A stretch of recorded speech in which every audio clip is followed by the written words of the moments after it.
Can I not just ask whether they ever pay the police? Sorry? It's just the one element of whether you ever pay the police for information. Yeah. We have paid the police for information in the past, and it's been... And will you do it in the future? It depends on... We operate within the code and within the law, and if there's a clear public interest, then within the same holds for private detectives, for subterfuge, for video bags, whatever you want to talk about. It's illegal for police officers to receive payments. No, we don't. As I said, within the law.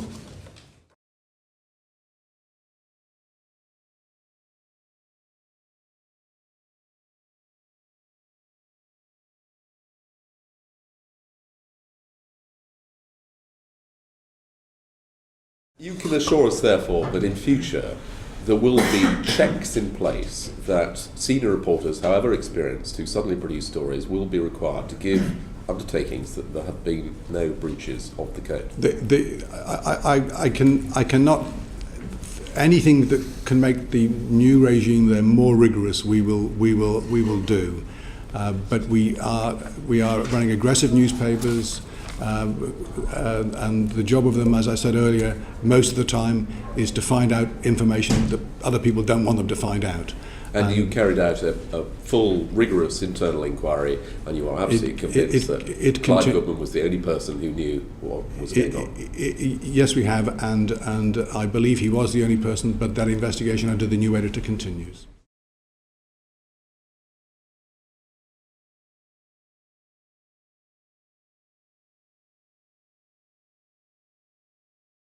I was, as you know, editor of the News of the World for 4 years, from January 2003 until January 2007.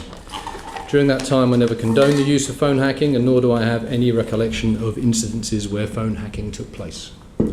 My instructions to the staff were clear. We did not use subterfuge of any kind unless there was a clear public interest in doing so. They were to work within the PCC code at all times.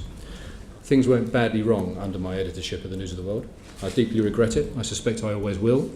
I take the blame because ultimately it was my responsibility.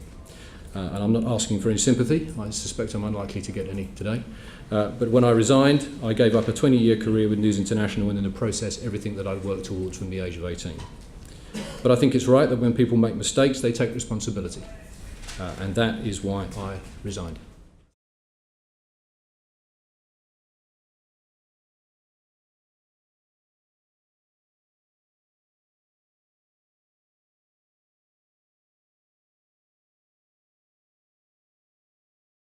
As I said previously, there's essentially nothing new in the story other than to place in the public domain additional material that had already been considered by both the police investigation into Goodman and Mulcair and by the CPS and the prosecution team. There was certainly no new evidence, and in spite of a huge amount of publicity and our request to The Guardian and others to submit to us any additional evidence, nothing has been forthcoming since.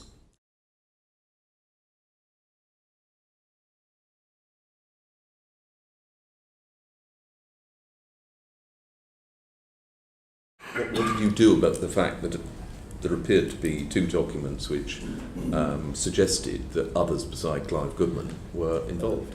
Well, I tasked myself with Mr. Myler's knowledge with finding out what exactly had happened, what was known, who knew, what other documents there might be. I then questioned the junior reporter. He had very little recollection of it, but he did know that about this time he had only just become a reporter. Prior to that, actually, I think he'd been a messenger and he was being trained up off the floor. In the early weeks and months of him being trained up as a reporter, what he did more than anything else was transcribe tapes, journalists' interviews, whatever tapes were relevant to the News of the World. He doesn't particularly remember this job in any detail. He doesn't remember who asked him to do it, and he doesn't remember any follow-up from it. He saw the email, and he accepts that he sent the transcript where the email says he sent it.